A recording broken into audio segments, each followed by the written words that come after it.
moudře zacházel. Pomoz lidem překonat nebezpečí, které ohrožuje tvé stvoření a životní prostředí. Prosíme tě, vyslyš nás. Modleme se, všemohoucí dobrý Bože, ty dáváš příznivé počasí a zavlažuješ zemi, aby mohla vydat své plody. Přijmi náš dík za to, co jsme sklidili a dej, ať se z letošní úrody nasytí také ti, kdo dosud trpí hladem, aby oni mohli chválit tvé jméno. Přijmi tyto prvotiny z úrody, které jsou pro nás znamením tvého požehnání a tvé dobroty a lásky k nám, neboť ty žiješ a králuješ na věky věků. A nyní tento věnec.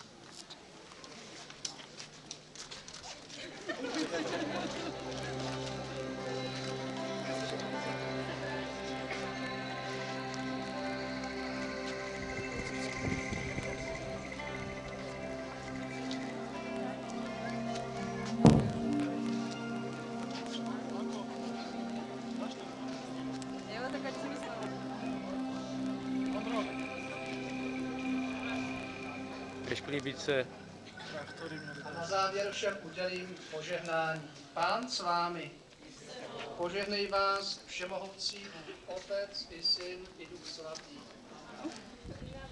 Bůh zdroj všeho dobra, ať dá zdar práci vašich rukou, ať vám žehná, abychom se radovali z jeho darů a stále ho chválili. Ať dobře prožijete tento den a hezkou zábavu. Děkuji za pozvání.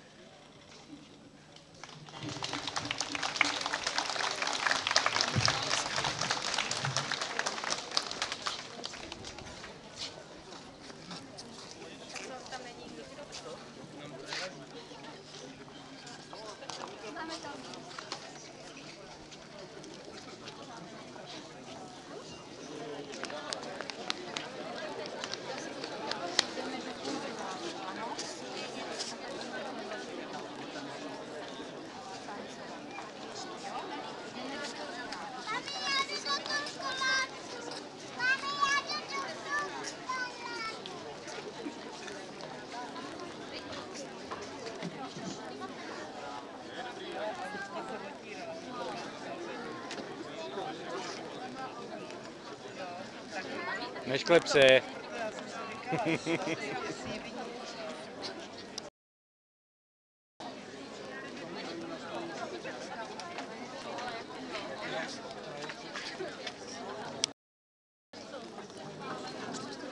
Rozinky, abyste věděl, že jsou dožínky. Ten věnec z klásků a polních květů, ten musí hlásat celému světu. Že skončení žní je čas těch srpů a kosí hlas. Ten věnec zlatý symbolem buď, jak láskou hroudě plníme hruď. Ten věnec je krásný, jak na nebi měsíc jasný. Je plný zlaté pšenice, je načechaný jak slovanské děvčice. Přijměte ho, hospodáři a hospodyně, od nás jako díku tisíce. Tu máte sedláče, tu máte věnec, abyste věděl, že je žní konec. A tento věnec z klásků a kvítí přijměte jako skromný dar. Dej vám Pán Bůh štěstí v žití, žádný skutek, žádný zmár. Hospodáři, hospodyně milá, hleďte, jakou kytici vám naše kasa připravila.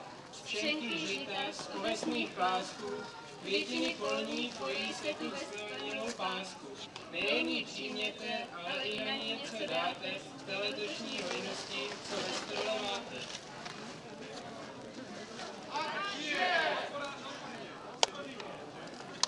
Nedbalí a žnečky s námi. Od raní rosičky do pozdní nocičky pilně jsme dbali, bychom vaši úrodičku co nejdříve v stodoličku za sucha dostali.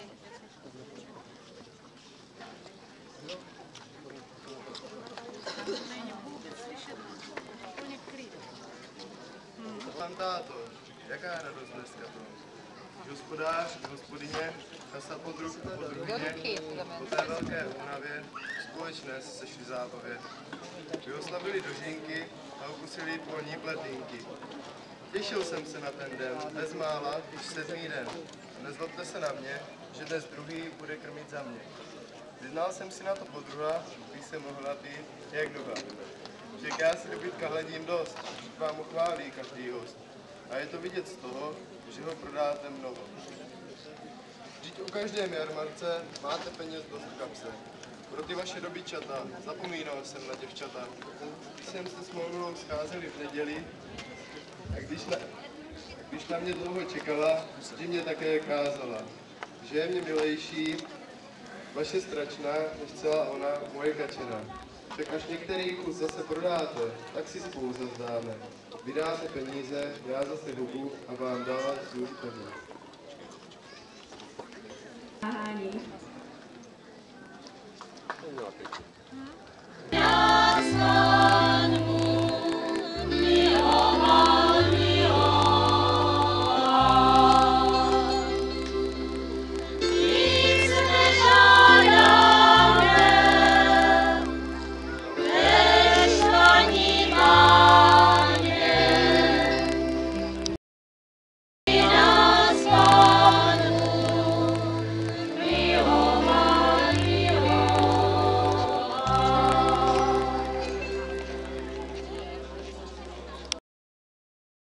Tomu štěstí a spokojenost, ať vám nejde z domu.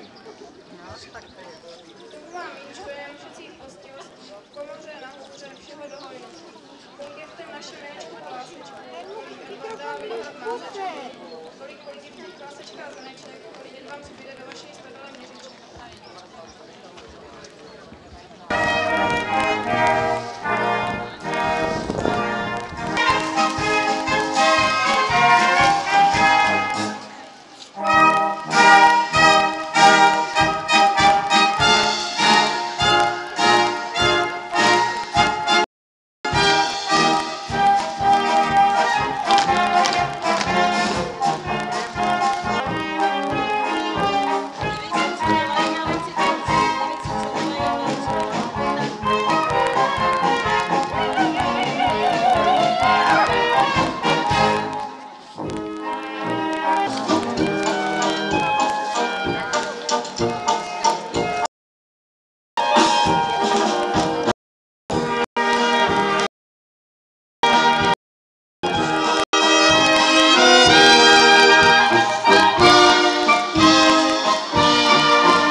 Nezahraju ještě